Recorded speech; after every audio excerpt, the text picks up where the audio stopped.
할렐루야 감사합니다. 이 시간에 우리가 욥기 14장을 우리가 공부하겠습니다. 자, 욥기 14장은 14장 맞네. 14장은 이제 우리가 이제 앞전에 이제 공부했던 이제 13장에 이어서 이 내용들이 전개되어집니다. 여러분들 욥도 사람이거든요. 그다음에 엘리바스 빌다가 소발도 사람이거든요. 사람이 가지고 있는 것은 항상 무엇을 가지고 있다고 항상 우리는 봐야 되는 겁니까? 한계를 가지고 있다는 거죠. 이게 뭔가 하면은 유한성에 대한 한계뿐만 아니라 이것은 이미 하나님께서 만드신 피조에 대한 유한성 한계가 드러나는 겁니다. 자, 여러분 우리가 잘 보세요. 우리가 하나님께서 짐승을 만들었습니다. 공주에 나는 새를 만들었습니다. 그죠? 짐승을 만들었습니다. 사람을 창조했습니다. 이 속에서 이 부분들이 무한성 속에서 만들어졌나요? 아니면은 하나님께서 창조하신 그 유한성의 창조물을 가지고 창조했나요? 유한성을 가지고 있는 창조물을 가지고 이미 우리의 눈에 보이는 물체 하나님께서 창조하실 때 이 물체는 전부 다 이게 물체라는 것은 요 부분들이 한계거든요. 그렇기 때문에 이 한계는 절대 못 벗어나요. 한계는. 그렇기 때문에 우리의 생각과 사고도 이런 한계성 속을 넘어설 수가 없어요. 그런데 하나님은 무한하신 존재잖아요. 그러니까 우리가 무한하신 존재자에 대해서 이해한다. 무한하신 존재자에 대해서 우리가 평가한다. 이해와 평가할 수 없는 것이죠. 이 속에서 우리가 이제 평가하고 판단한다는 것을 통해서 또한 평가하고 판단할 때 기준이 있어야 되는 거잖아요.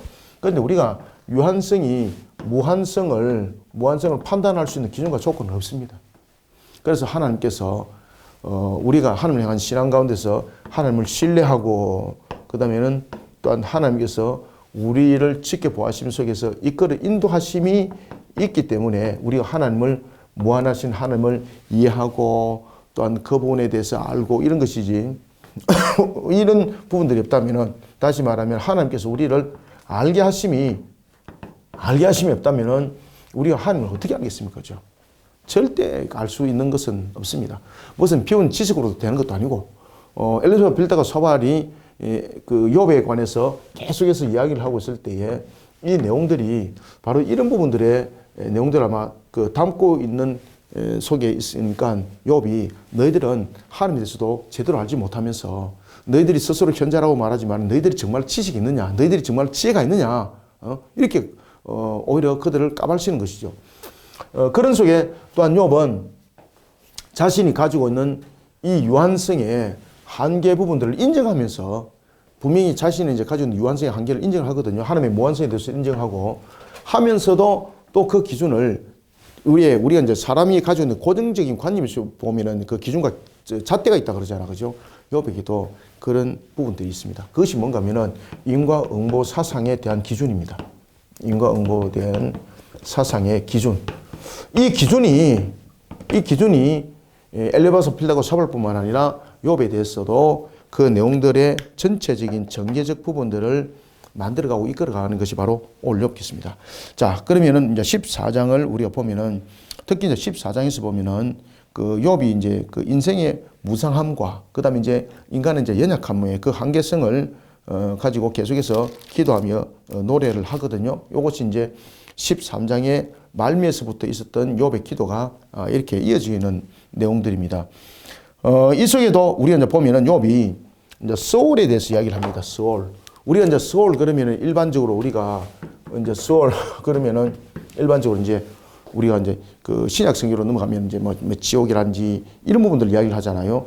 그런데 이 구약 성경에서 소울을 말할 때는 크게 두 가지 부분들이에요. 하나는 인간이 죽음의 단계에 이르는 거, 그 다음에는 인간이 죽음 상태 속에서 영이 그 속에서 머물러 사는 곳, 아시겠죠? 그죠? 이런 부분들에 해서 이야기를 하고 있습니다. 그래서 무덤, 죽음이라는 부분들로 비유를 하면 이것은 무덤으로 되는 것이고, 그 다음에 이 부분들이 영으로 이제 비춰지게 되면 이것이 부활이라는 부분들로서 이 부분들이 연결되집니다. 특히 이제 이 욥이 이 당시 그 사람들, 그 다음에 구약시대 사람들은 이 부활을 말할 때에 이들은 영과 육에 대한 부활에 대한 관점을 가지고 있지 못했습니다. 이들은. 그래서 영이 소울에서 살아가는 것, 이걸 부활로 보는 거예요. 아시겠죠? 그죠? 그래서 이 영이 살아갈 때도 죽음의 무덤이라는 것으로서 소울이 표현하면서 영이 살아가는 곳을 부활이라고 이렇게 표현할 때에 이 영은 두 가지 측면에서 이 소울 상태가 벌어진다고 보면 됩니다. 영이 일반적으로 살아나가는 소울이 있고, 그 다음에는 영이 일반적으로 살아나가는 소울이 있고, 그 다음에 이 부분들이 죄의 값을 살아가는 소울이 있습니다. 그래서 이제 이런 부분들도 우리가 잘 이렇게 함께 비교해서 보셔야 됩니다. 그것은 욥기만이 아니라 다른 성경에도 이 부분들을 이야기를 하고 있습니다. 특히 이제 선지서에서도 이런 부분들이 전개되고 있거든요. 자, 봅시다. 그러면은 우리 이제 에스겔서도 이제 이런 부분들도 전개되어지고 있는 걸 우리가 공부를 할 때 제가 한번 말씀드렸습니다. 자, 그러면은 우리가 14장을 공부를 합시다. 여인에게서 태어난 사람은 생애가 짧고 걱정이 가득하며. 자, 이게 이제 여러분 보십시오. 여인에게서 태어났잖아요. 여인에게서 태어난 것은 이것은 어떤 유한성의 한계를 벗어날 수 없는 거잖아요. 그죠? 여인에게서. 그래서 오늘 본문에 보면은 여인에게서 태어난 사람은 첫 번째 생애가 짧다. 자, 요거 원인을 잘 아셔야 돼요. 자, 여인에게서 태어난 사람은, 그럼 여러분들 여인에서 안 태어난 사람이 있습니까? 지금 왜 여인에서 태어난다고 말할까요? 욥이. 하나님께서 창세기 1장 28절에서 생육 번성 충만함에 선적 축복을 하셨죠. 그 다음에 하나님께서 생육 번성 충만함에 축복을 하실 때에 모든 하나님께서 만드신 피조 세계에 사람들을 비롯하여서 생명체들은요, 그 원줄기를 통해서 이렇게 태어나는 것을 통하여서 생육 번성 충만함을 말하고 있는 겁니다. 그런데 여기서 중요한 것은 여인이 딱 등장했습니다. 여인이. 자, 여인에게서 태어난 자는 생명이 어떻다고? 생애가 짧다. 자, 그 다음에 두 번째, 무엇이 가득하다? 그렇지. 걱정이 가득하다. 걱정이 가득하다. 자, 그러면은 이 여인은 우리가 좀 조직적으로 좀 이야기해 봅시다. 신학적으로 이야기해 봅시다. 자, 이 여인은 그냥 단순한 여인일까요? 아니면은 무엇을 말할까요? 창세기 3장을 말합니다. 아시겠습니까? 네? 창세기 3장. 그러면 여기서 여인이라는 것은 인간의 원죄 상태 속에서 태어남을 말하고 있는 거예요, 이게. 그런 원죄 속에서, 자, 여러분 보시면은 인간이 여기서 이렇게 딱 도표로 이렇게 딱 연결됩니다. 자, 인간이 죄를 범하여서 첫 번째는 인간에게 온 것이 무엇입니까? 사망이 왔죠. 그 다음에 두 번째는 하나님께서 가시와 엉겅퀴, 맞죠? 그죠? 가시와 엉겅퀴를 통해서 이 모든 부분들이 일어나는, 요것이 연결되는 거예요, 이게. 요거 딱 써놓으셔야 돼요. 그래서 1절에 보면은 여인의 생애 짧다는 것은 인간의 원죄로 인한 사망을 말하고 있는 것이고, 그 다음에 걱정이 가득하다는 것은 가시 엉겅퀴가 우리의 환경들 뿐만 아니라 우리의 근심과 염려 속에도 이제 가시 엉겅퀴가 생기게 되는 거죠. 그죠? 그러니까 그 속에서 이제 평강이 없어지는 거 아니겠습니까? 그러니까 걱정이 가득한 원인이 이 속에 있는 겁니다. 자, 욥은 이런 부분에서 엘리베이터 빌닷과 소발이 물론 이제 그들도 이런 부분들이 기본적인 사상들을 가지고 있겠습니다만은 역시 이 욥이 엘리와서 빌닷과 소발에게 결코 그가 현자로서의 지혜롭지 못함이 아니죠, 그죠? 이미 이 상황들을 가지고 말을 하고 있고, 그 다음에 또 하나는 엘리와서 빌닷과 소발이 가지고 있지 못한 부분에 대해서 분명히 욥은 하나님의 섭리에 대해서도 분명히 이야기를 해요. 그런데 이제 이것이 완전한 하나의 신앙으로 자리를 잡지 못하니까 하나님께서 욥에게 앞에도 저기 있죠. 제가 인과응보 사상적 부분들에 대해서 그 문제점 속에서 이 부분들 전부 다 불거진다고, 그 부분들을 하나님께서 이제 갖춰가고 만들어가는 역사가 있어요. 자, 봅시다. 그래서 1절, 여인에게서 태어난 사람은 생애가 짧고 걱정이 가득하며 라는 것은 이 부분들은 속된 말로 말하면은 우리가 살아나가는 세상이 참으로 모순의 세상이라는 것이죠. 왜 그러냐면 인간의 죄를 내서 우리가 나타나는 상황들보다 모순의 세상이 될 수밖에 없다는 것. 그런 속에 자신은 고통과 괴로움을 지금 당하고 있는 무엇이다. 지금 이게 이 내용만 이야기를 하고 있는 것 아니에요.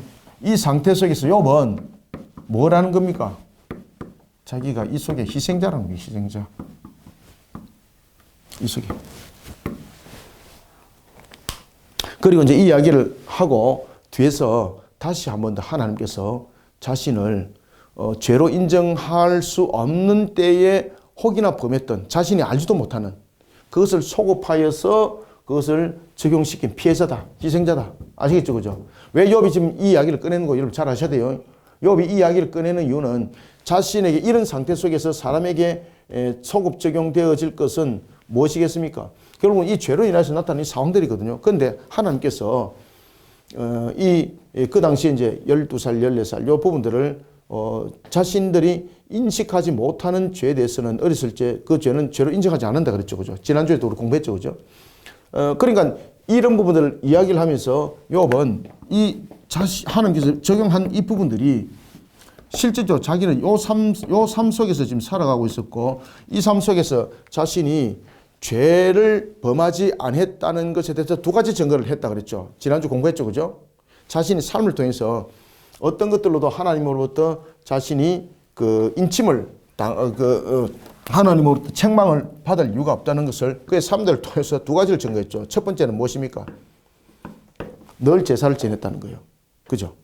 이게 인과응보 사상 속에서 제사 제도는 굉장히 중요한 겁니다. 왜 그런가 하면 이 제사를 통해서 자신들의 죄를 씻어내고 회개하는 이런 부분들을 잡았던 것이죠. 그러니까 아들과 딸들이 잔치를 벌리고 난 이후에도 항상 그 제사를 드렸다 그랬죠. 왜 그러면 혹이나 자신들이 알지 못하는 죄도 있을 수 있으니까 그런 부분들까지 전부 다 희석했다. 그 다음 두 번째, 자신의 삶이 정리했습니다. 무엇입니까? 자신이 그렇지 세상 사람들로부터 존경받고 있고 부가 있고 그 다음에는 자녀가 10명이라 그랬죠. 그죠? 자녀가 10. 아들이 7이고 딸이 3. 그러니까 아들이 7이고 딸이 3이라는 것은 무엇을 말하고 있는가 하면은 하나님께서 축복을 하셨다는 겁니다. 그러면 하나님께서 축복한 인과응보 사상 속에서 하나님께서 축복한 이유는 무엇입니까? 자신의 모든 행위가 옳고 그릇된 것이 없다는 이야기죠. 그러니까 자녀 10명이 이것을 증명하고 있다. 그 다음에 또 무엇이에요? 건강 문제. 그래서 하나님께서 치실 때에 이 문제를 전부 다 치죠. 그죠? 그러니까 이런 부분에서 하나님께서 불의하다는 거죠. 이렇게 이미 증명됐음에도 불구하고 하나님께서 나를 괴롭히려고 마치 하나님께서 계획적인 측면에서 나를 이렇게 이 속에서 죄라 성립될 수 없는 이 속에서 소급시켜서 나를 적용해 나갔다라는 것입니다. 그래서 이 문제들을 가지고 거론할 수 있는 문제는 뭔가 하면 바로 이 원죄거든요. 원죄 속에서 내용들이 있지만은 또 이런 부분들을 이렇게 나누어서 전체적으로 자신의 정당성을 또한 주장하기도 합니다. 자, 봅시다. 그래서 2절, 그는 꽃과 같이 자라나서 시들며 그림자같이 지나가며 머물지 아니하거늘. 그러니까 이게 그 인간사가 이렇게 이제 꽃이 피고 지고 시들고 죽고 하는 이유가 바로 인간의 원죄로 인해서 나타나는 그 상황들이에요. 그런데 이것은 인간의 이제 원죄로 인해서 나타나는 사망은 이거는 막을 수 없는 거지 않습니까? 그 다음에 이제 가시와 엉겅퀴 이 부분들도 막을 수 없는 상황인데 이 부분들에 대해서는 하나님께서 길을 열어줬다는 거죠. 그것은 뭔가 하면은 자신이 어떤 일들을 행했을 때에 이 과시와 엉겅퀴가 무엇으로 오히려 축복으로 하나님께서 그것을 전환시켜주는 자신의 삶이 그것을 이미 증명하고 있음에도 불구하고 하나님께서 여전히 가시와 엉겅퀴를 뒀다는 거예요. 그럼 이건 잘못된 거잖아. 그죠? 그래서 그 이야기를 지금 하는 겁니다. 그러면서 그의 기도가 지금 열어보시면은 어떻게 이어지는가 하면은 그는 꽃과 같이 자라나서 처음에 이제 꽃과 같이 자라난다는 것은 무성하게 자라나는 거지 않습니까? 그 다음에 꽃과 같이 자라났다는 것은 참으로 하나님께서 축복하셔서 풍성한 열매를 맺는 모습. 그러니까 욥이 꽃과 같이 자라났다는 것은 자신의 삶에 대해서 지금 이 부분들을 이야기를 하고 있는 거예요. 아시겠죠? 그죠? 꽃과 같이 자라났는데 지금은 어떻다는 겁니까? 시들며 그림자같이 지나가며 머물지 아니하거늘이라고 말하는 것은 지금 자신에게 주어진 고난의 의미를 깨닫지 못하면서 오히려 하나님께 어떻게 그가 대항하고 있는가 하면 뒤에서 이제 그 이야기를 해요. 자신의 억울함을 호소하는 거예요. 그때에 하나님에 대해서 그 재판이 무자비하다. 그죠? 이 속에서는 원래는 인간의 원죄로 인해서 사망과 가시와 엉겅퀴는 변할 수 없는 거잖아요. 근데 사망은 변할 수 없지만 이 가시와 엉겅퀴는 자신의 삶들을 통해서 받을 만한 조건이 되면은 하나님께서 이것을 회복시키는 것이 인과응보 즉 사상이거든요. 근데 여기서 이걸 적용을 안 했다는 거예요, 이게. 하나님께서. 그래서 그가 그는 2절 그는 꽃과 같이 자라나서 시들며, 그러니까 꽃과 같이 자라나서 시드는 것, 그 다음에 그림자 같이 지나가며 머물지 아니하는 것. 이 속에서 자신의 억울함, 자신의 고난과 고통에 대해서 억울함, 이 부분들을 하소연하는 거죠. 그때 3절이 이렇게 말해요. 이와 같은 자를 주께서 눈여겨보시나이까. 그죠? 이게 이제 뭔가 하면은 자신에게 주어진 고난, 그 의미를 욥은 하나님이 주시는 그 진정한 의미를 못 깨닫고 있는 거예요. 하나님이 주시는 진정한 의미를 못 깨달으면서 하나님은 무자비하시다. 지금 하나님이 재판관이라는 거거든요. 하나님이 재판관이신데 지금 이 속에서 어떤 재판관인가, 분명히 이 부분들에 대해서 자신이 지금 삶들과 이런 내용들을 통해서 무엇을 베푸셔야 되는 거예요? 자비를 베풀어 주셔야 되거든요. 이 부분에 대해서. 이해됐죠? 그죠?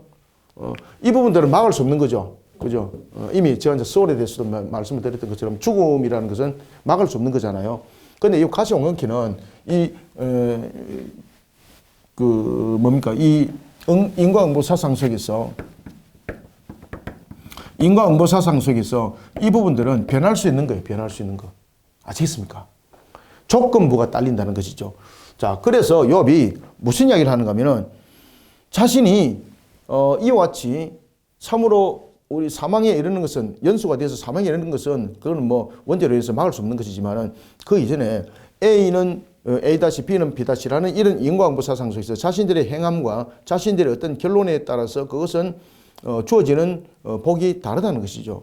자, 그런데 자신이 지금 고난 가운데 머물러 있으니까 얼마나 억울해요. 그죠? 그래서 그는 이렇게 말해요. 이와 같은 자를, 그러니까 욥을 통해서 욥을 이렇게 했다는 겁니다. 주께서 눈여겨보시나이다. 이게 뭔가 하면은 눈여겨봤다는 것은 잘 살핀 것도 있지만 하나님께서 계획적으로 욥에게 고난을 줬다는 이야기예요. 억울한 고난. 그래서 여기서 하나님에 대해서 이야기를 하기를 뭔가 하면은 하나님을 재판장이라고 분명히 보고 있는데, 하나님을 재판장으로 보고 있는데, 첫 번째, 무자비한 재판장. 여기서 이제 무자비하다는 것은 이 부분에 대해서 자비를 베풀어 줘야 되는데도 불구하고 자비를 베풀어 주지 아니한 하나님에 대한 부분들이에요. 그래서 이 부분들을 법적으로 딱 그냥 호소를 하는 거예요. 그 다음에는 무자비할 뿐만 아니라 두 번째는 부당하시다. 부당한 재판관. 여러분들, 재판장이 왜 부당하다고 말할까요? 자, 이 부분에 대해서 욥이 말씀을 드렸잖아요. 그의 삶들을 통해서는 이와 같이 가시왕극히 나타날 이유가 없다는 것이죠. 왜냐하면 인과응보적 부분에 대해서 자신이 하나님 앞에 제사를 드렸고, 이 제사는 전부 다 어떤 의미를 갖고 있죠? 하나의 번제, 속죄제, 이 내용들을 담고 있는 거거든요. 그런가 하면은 또한 사람으로부터 존경받고 부를 주신 것도 하나님께서 이미 자신의 그런 선한 행위, 그 다음에 하나님께서 그에게 상급을 줌으로써 모든 부는 일어났고, 그 다음에 자녀의 10명, 이런 부분들이 전부 다 건강해기까지 모든 것이 하나님께서 이미 나에게 공의롭게 이 부분들을 베풀어 주실 수밖에 없는 그런 내용들이죠. 그래서 이 속에서 무자비한 재판장, 부당한 재판장, 이걸 통해서 하나님에 대해서 공의성이 불이하다는 겁니다. 공의성이 지금 여기에 적용이 잘못됐다는 겁니다. 잘못된 공의. 아시겠죠? 그래서 이 내용들을 이야기를 하고 있습니다. 심지어 잔인하게까지 하다는 거죠. 잔인하게까지. 왜 그런가 하면 자녀들을 다 죽여버렸죠. 그 다음에는 자신의 건강을 무너뜨렸죠. 이래서 자비하게, 잔인하게까지 하다. 3절, 이와 같은 자를 주께서 눈여겨보시나이까, 나를 주 앞으로 이끌어서 재판하시나이까. 아시겠죠? 그래서 이 재판이 무슨 재판? 무자비한 재판, 부당한 재판이라는 거예요. 4절, 누가 깨끗한 것을 더러운 것 가운데서 낼 수 있으리까? 하나도 없나이다. 자, 이게 깨끗함을 말하고 있습니다. 여기에서 깨끗함이 뭐죠? 깨끗함, 더러움. 여러분들, 더러움에서 깨끗함이 나타날 수 있나요? 없죠? 자, 요거는 비유죠, 그죠? 무엇을 비유할까요? 자, 요 깨끗함은 자신이, 그전에 요 앞에 요 내용입니다. 자신이 하나님께 드렸던 제사, 이 제사 속에서는 여러분이 잘 아시는 것처럼 번제, 속죄제, 이런 부분들이 전부 다 포함되어 있죠, 그죠? 그래서 이제 마지막에 이 제사 부분들이 화목으로 이어지게 되는 거죠. 이런 부분들입니다. 그러면은 이 더러움은 뭔가 하면은, 이 더러움은 지금 자신이 당하고 있는 자신의 물질이 부가 사라지고 자녀들이 모두 다 죽음에 이르고 자신이 건강이 무너지고 이런 몰락을 말하고 있는 거예요. 현재 몰락된 상태. 몰락된 현재 상태. 아시겠죠? 그러니까 이 더러움이 깨끗하면 나을 수 없잖아요. 그러면은 이게 반대급부로 무슨 이야기를 하고 있는가 하면은 자신은 이미 깨끗한 조건을 가지고 있다는 거죠. 깨끗한 조건을 가지고 있는데 그것을 하나님께서 더러움으로 이렇게 만들었다는 거죠. 그래서 이 비유를 통해서 이 재판장에 대한 불의함을 다시 이야기를 하고 있습니다. 이 욥의 이런 날카롭고 그다음에 이제 이 부분들도 이제 그 하나님에 대해서 완전하게 알지 못하니까 앞에서 제가 서론에서 말씀드렸죠, 그죠? 유한성이 가질 수 있는 한계는 자신의 판단력과 자신의 사고 속에서는 무한하신 하나님을 바로 알 수 없고 그 하나님의 일하심에 대해서 깨달을 수 없는 거예요, 여러분들요. 그렇기 때문에 하나님께서 욥에게 나타나셔서 무한하신 하나님, 천지 만물의 창조주가 누구인지를 먼저 그에게 38장에서 여러분들이 잘 아시는 것처럼 증거해주고 있는 것이 욥기서이기도 합니다. 그래서 욥기서에 보면은 38장에 욥에게 이렇게 말해요. 무지한 말로 생각을 어둡게 하는 자가 누구냐? 그죠? 아시겠습니까? 무지한 말로 생각을 어둡게 하는 자가 누구냐? 그게 바로 오늘 본문의 이 내용들을 가지고 탁 점검을 하고 있는 겁니다. 4절 누가 깨끗한 것을 더러운 것 가운데서 낼 수 있으리까 하나도 없나이다. 이 의미는 무슨 의미가 아시겠죠? 그죠? 바로 이 내용들입니다. 이 내용들. 5절 그의 날을 정하셨고 그의 달수도 주께 있으므로 이것은 뭡니까? 하나님께서 생명에 대해서 주관자. 그러니까 여기에서 이제 생명에 대한 주관자 하나님이라는 거죠. 생명의 주관자. 생명의 주관자.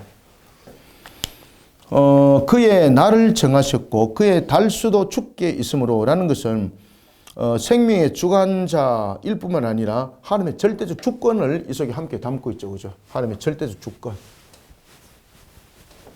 하나님의 절대적 주권. 하나님의 절대적 주권.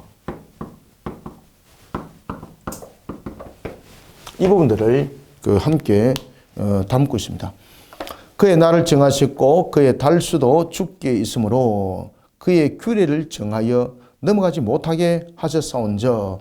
이게 이제 하나님의 이제 그 절대 주권, 그 다음에 생명의 주관자가 하나님이라는 것을 이 속에 증거하고 있습니다. 이 부분도 욥이 인정을 해요. 아시겠죠, 그죠? 그러니까 우리가 인과응보 사상들은 보면은 굉장히 논리적이기도 하고 맞는 듯하지만은 맞지 않는 부분들이죠. 그리고 우리의 또 신앙 속에도 보면 인과응보적 요소는 분명히 있습니다. 근데 절대적 인과응보가 아니에요. 왜 그런가 하면 절대적 인과응보는 하나님의 섭리라는 일하심을 결국은 걸어내는 거거든요. 그들이 인과응보는 공의성을 굉장히 강조를 많이 해요. 왜냐하면 그게 A를 했을 때 A-가 나타나는 것은 모든 부분들이 공의성에 입각함이거든요. 그런데 그 속에 하나님의 일하심이 없잖아요. 하나님은 여러분들 불의한 걸 통해서 선한 일들을 이루시잖아요. 그럼 이게 인과응보 사상에서 안 맞아요, 여러분들요. 아시겠죠, 그죠? 또 하나는 자 우리가 여러분 이제 잘 아시는 것처럼 우리가 이제 열왕기서도 여러분을 보시면은 거리 시내가 사건 기억나십니까? 거리 시내가 사건. 부장을 통해서 정함이 이루어지는 것이 아니잖아요. 그들 인과응보 사상적으로 인하면은 거리 시내가에서 엘리야가 여러분들 까마귀가 주는 떡을 먹으면 됩니까? 그죠? 고기를 먹으면 됩니까? 안 맞지, 그죠? 그걸 먹으면 부정함이 되는 거죠. 그게 공의지 않습니까? 엄격한 부분에서 기계적 공의. 근데 그 속에 하나님의 일하심이 있잖아, 그죠? 사르밧 과부 같은 경우도 마찬가지잖아, 그죠? 전부 다 이방 여인들이잖아요. 그런 부분들. 그 다음에 이제 또 하나는 하나님의 일하심 속에도 우리가 보시면 잘 아십니다만은 유다의 며느리였던 다말, 그 다음에 귀생 라하, 살몬과의 결혼, 그 다음에 보아스와 룻에 대한 관계, 이런 부분들, 이것을 갖다 우리가 어떻게 그것을 인과응보적 요소 속에서 말할 수가 있냐요? 아닌 것이죠, 그죠? 그 속에도 하나님의 일하심이 있는 것이죠. 그러나 이런 그 기계적 인과응보는 하나의 공의성을 통해서 대가적 요소 속에서 탁탁 개입을 시킨다, 이렇게 보시면 되겠습니다. 욥도 그런 큰 형들 속에서 벗어나지 못하고 있어요.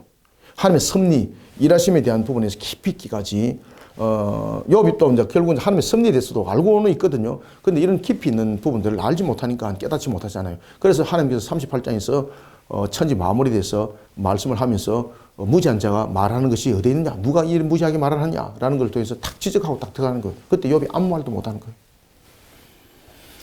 자, 봅시다. 5절. 그의 날을 정하셨고 그의 달수도 죽게 있으므로 그의 규례를 정하여 넘어가지 못하게 하셨사온저 그에게서 눈을 돌이켜 그가 품꾼같이 그의 날을 마칠 때까지 그를 홀로 있게 하옵소서. 자, 이게 이제 뭔가 하면은 제한된 자기 삶에서 눈을 돌이켜서 쉬게 하시고 그리고 고난을 경감하게 하시고 여기에 대한 간절한 소망이에요. 그래서 그에게서 눈을 돌이켜 그가 품꾼같이 그의 날을 마칠 때까지 그를 홀로 있게 하옵소서라는 것을 자신이 지금 당하고 있는 이 고통 속에서 이 부분들을 고난을 경감시켜 달라는 것이죠. 그러면은 여러분들 인과응보적 사상 부분에서 경감시켜 달라는 것은 앞에도 제가 지난 시간에 말씀드렸죠. 그죠? 자, 재판이 지금 1심에서 예를 들면 제가 지난주에 왜 1심, 2심에 대해서 이야기했잖아요. 기억나십니까? 지금 욥이 지금 이 상태 속에 있는 것은 지금 1심의 재판이 지금 판결 속에서 끝났기 때문에 지금 그 내용이 있고 욥은 지금 우리가 재판으로 말한다면 2심에서 항소를 한 거예요. 그러면 항소를 하게 되면은 1심에서 나타나는 효력을 중지해야 되는 거예요. 아시겠죠? 지금 욥도 지금 그 얘기예요. 지난주에도 제가 이제 그 부분들을 마감을 하면서 이제 마쳤는데 지금 이분들도 욥이 지금 그 얘기를 하는 거죠. 6절 그에게 눈을 돌이키사 그가 품꾼같이 그의 날을 마칠 때까지 그를 홀로 있게 하옵소서. 마칠 때까지. 아시겠습니까? 그러니까 하나님은 법정에 그가 법적으로 내려오십시오. 그래서 내가 정말로 죄를 범함이 합당한지 맞는지 그것을 확인시켜 주십시오. 그것을 언제 적용시켰는지 언제 어떤 때의 내용으로 나를 일으켰는지 정확하게 말해 주십시오. 그러면 내가 다 받아들이겠습니다. 그렇지만 그것이 확정 판결 나기 전까지는 나의 괴로움과 나의 고난과 나의 고통을 어떻게 해달라? 그렇죠. 이것도 하나님 공의 아닙니까? 와, 욥이 날카롭지, 그죠? 그런데 이것을 하나님께서 공의로만 개입시켰다면 진짜 멈춰야 되는 거예요. 그런데 하나님께서는 욥에게 이런 상황을 일으켰던 것은 하나님의 공의의 내용을 가지고 지금 접근하는 것이 아니죠. 뭔가 하면 잘못된 인과응보 사상에 대한 하나님을 향한 신앙을 바른 가르침 속에 지금 주어지고 있는 것이거든요. 그러니까 욥이 이제 이런 과정을 통해서 깨닫는 겁니다. 그러니까 14장이기 때문에 38장까지 멀고도 멉니다. 38장까지 이제 깨닫는 거거든요. 그래서 욥의 이런 반증들을 통해서도 여러분들이 잘 인식하셔야 됩니다. 자, 7절. 나무는 희망이 있나니 찢길지라도 다시 우음이 나서 연한 가지가 끊이지 아니하며. 자, 여러분들 나무에는 흠이 있다는 희망이 있다는 것은 도끼로 찍어도 어째도 나무가 살아나고 계속해서 성장하는 부분들 아닙니까? 그런 부분에 대해서 자신의 모습은 너무나도 불합리하고 인과응보적 사상 속에서도 안 맞다는 이야기입니다. 지금 이 내용은. 지금 여기서 이야기하고 있는 것은요. 인과응보적 사상 속에서 자신에게 일어나고 있는 상황들이 맞다 안 맞다? 안 맞다는 겁니다. 그래서 여기서 무자비한 재판장, 부당한 재판장으로 딱 지금 이야기를 하고 들어가는 겁니다. 이게. 8절 그 뿌리가 땅에서 늙고 줄기가 흙에서 죽을지라도 물 기운에 우음이 돋고 가지가 뻗어서 새로 심은 것과 같거니와.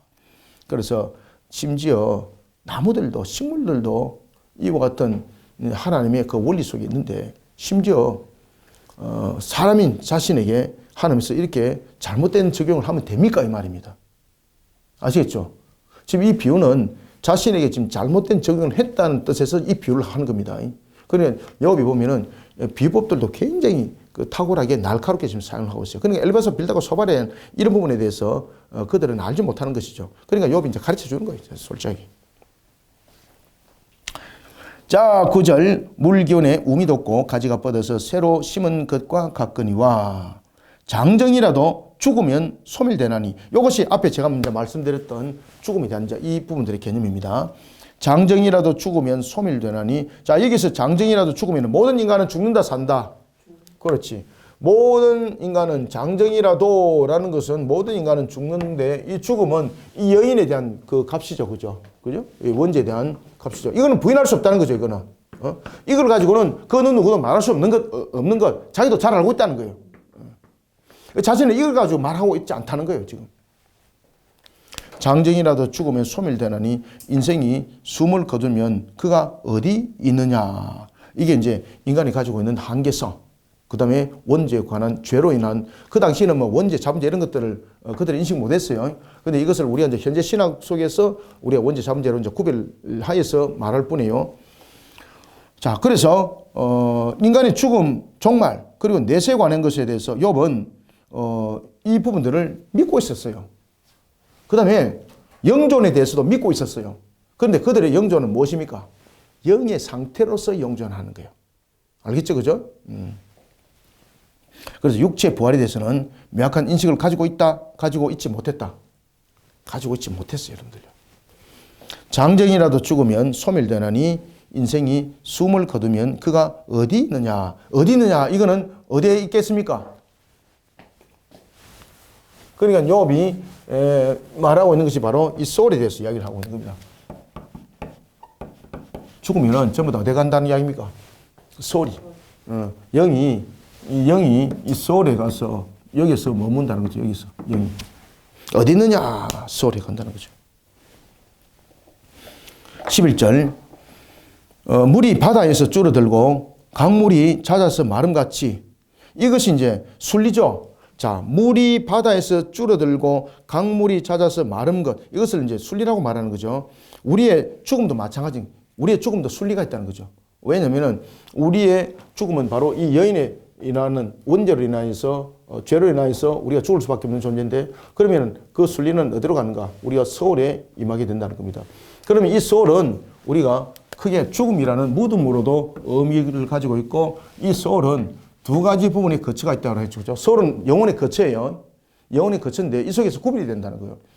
죄의 값으로서 살아가는 소울이 있고, 그 다음에 일반적으로 죽어서 살아가는 곳이 있고, 이렇게 소울을 구별되게 보는 거예요.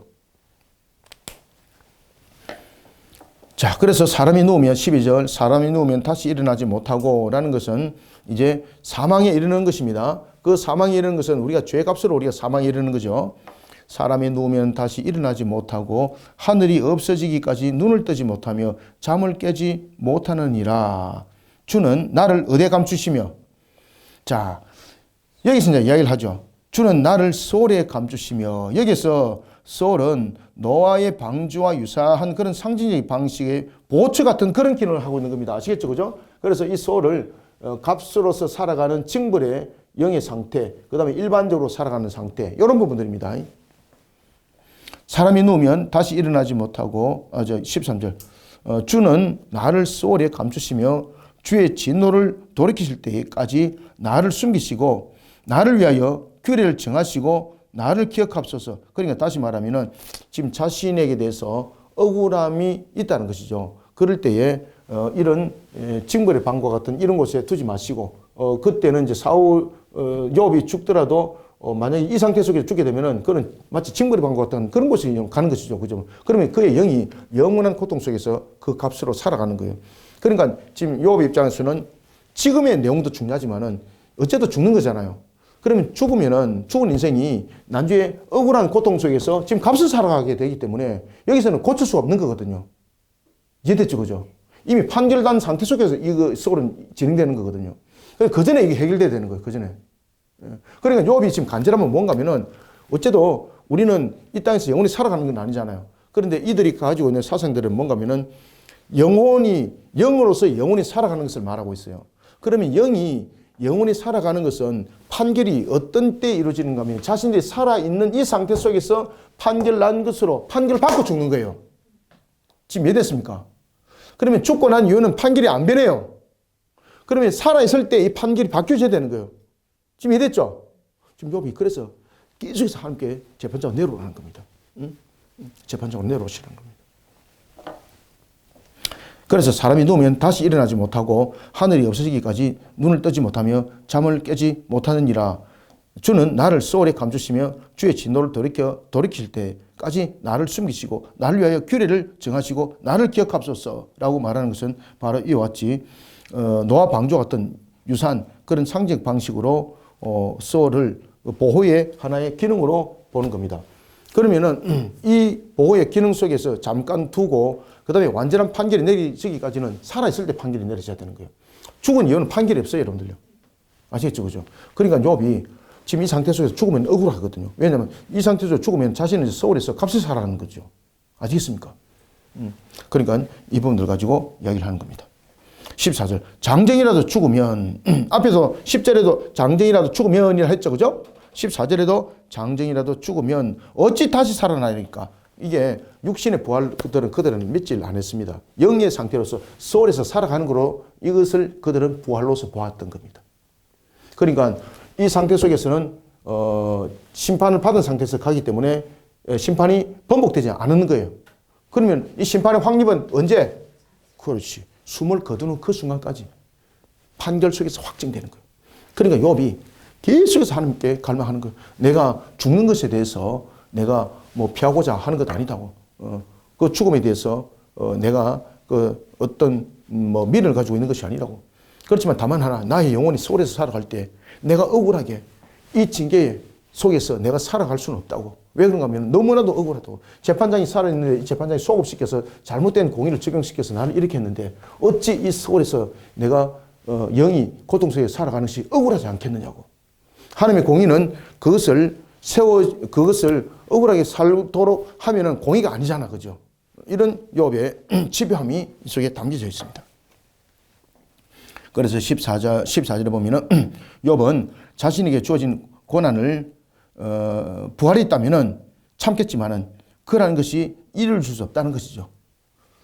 그리고 자신이 주어진 고난 속에서 자기가 생을 마감을 하게 된다면은 결국 자신은 소울에서 값을 살아가는 거, 억울함을 살아가는 거죠.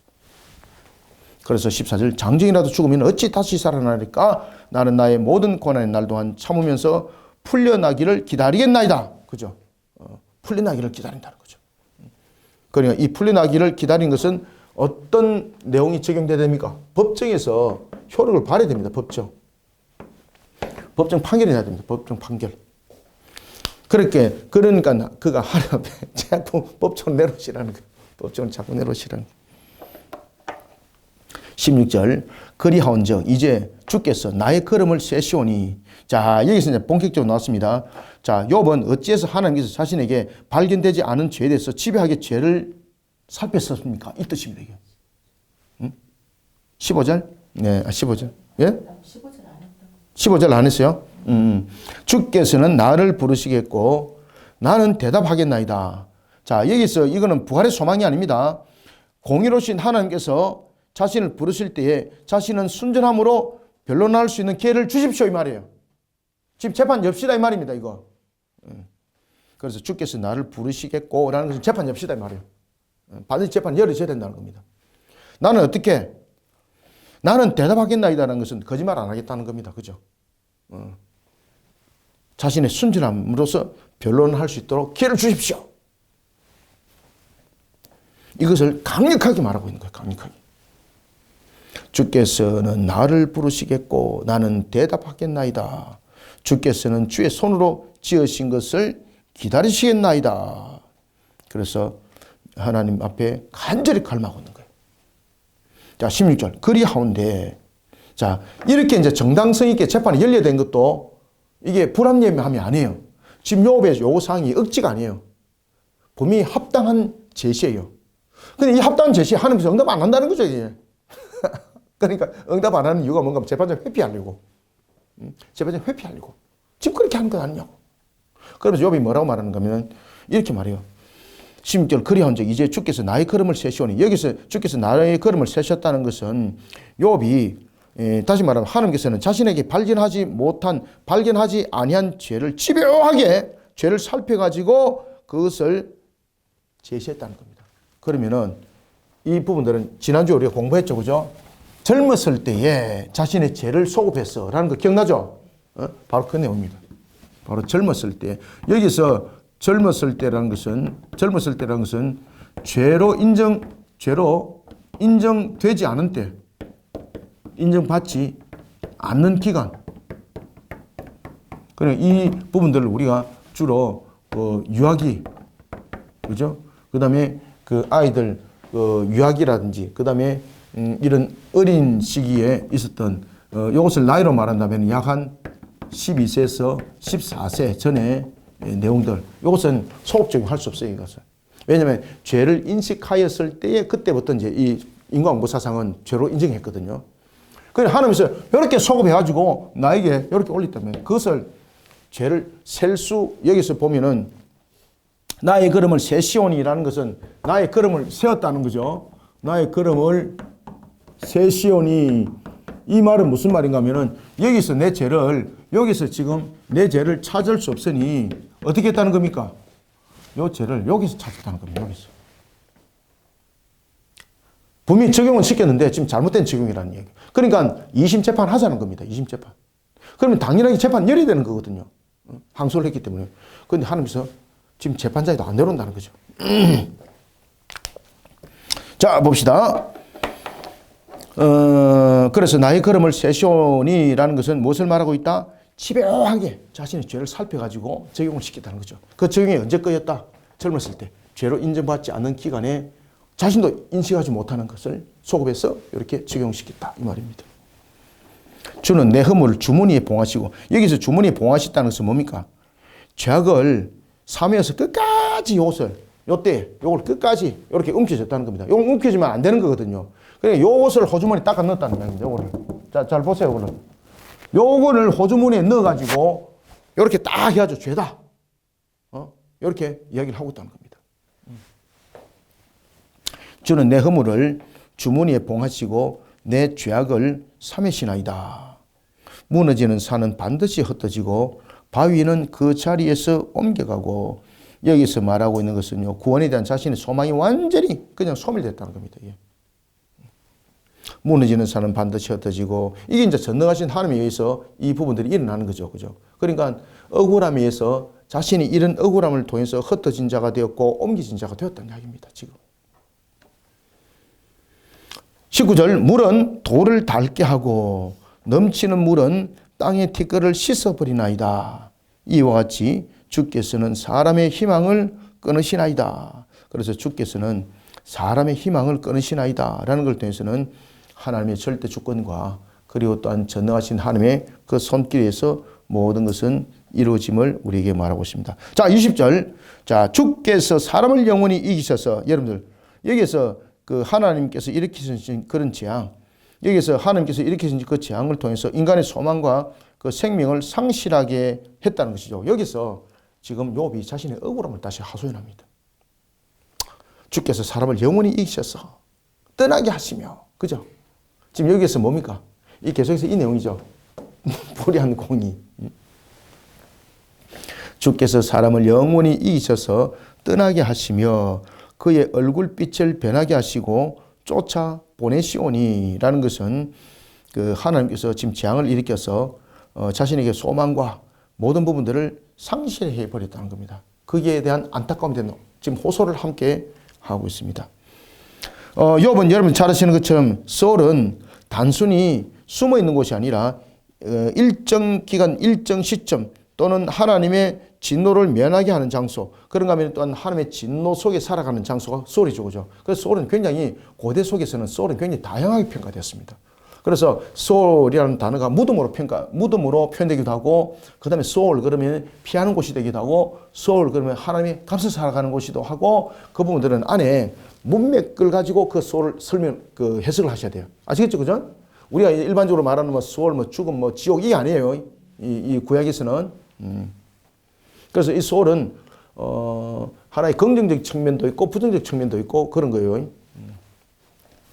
자, 21절. 그의 아들들이 존귀하게 되어도 그가 알지 못하며 그들이 비천하게 되어도 그가 깨닫지 못하나이다. 이게 뭐 허무함입니다. 허무함. 정말로 허무하다는 거죠. 왜 그런가 하면은 우리가 하나님을 이길 수 없잖아요. 어쨌든 간에 하나님께서 판결 내리면 그 판결은 가게 돼 있거든요. 그 속에 참으로 억울함도 있고 허무함도 있다는 거죠. 왜냐하면 우리가 이 문제를 해결할 수가 없다는 거죠. 인간의 유한성을 통해서. 그래서 제가 서론의 유한성과 무한성에 대해서 이미 이야기를 다 하고 들어갔잖아요. 그죠? 바로 이 내용들입니다. 그의 아들들이 존귀하게 되어도 그가 알지 못하며 그들이 비천하게 되어도 그가 깨닫지 못하나이다. 다만 그의 살이 아프고 그의 영혼이 애곡할 뿐이다. 이게 이제 잘못된 심판으로 인하여서 그 일들이 판결이 나더라도 우리가 번복할 수 없다는 거죠. 우리의 유한성을 번복할 수 없다는 거죠. 참으로 이런 억울함을 살아갈 수밖에 없다는 거죠. 지금 그것이 누구의 처지라는 겁니까? 바로 나의 욥의 처지라 이렇게 말하고 있습니다. 자, 이런 속에서 이제 가만히 듣던 엘리바스가 두 번째 이제 그를 향해서 문책을 합니다. 이것은 15장에서 만나기로 하겠습니다. 14장 여기서 마무리합니다. 감사합니다. 수고하셨습니다.